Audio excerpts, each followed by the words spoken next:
مسجد الحرام میں رواں ہجری سال 10 کروڑ سے زائد عازمین کی آمد ریکارڈ حجر اسماعیل کے قریب نماز ادا کرنے والوں کی تعداد رواں سال 11,93,000 سے تجاوز کر گئی۔ بیت اللہ شریف کی مسجد الحرام میں رواں ہجری سال 10 کروڑ سے زائد عازمین کی آمد ریکارڈ کی گئی۔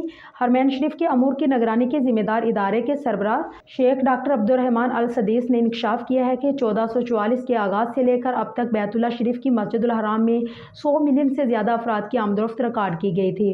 حجرہ اسماعیل کے قریب نماز ادا کرنے والوں کی تعداد رواں سال 11,93,000 سے تجاوز کر گئی ہے۔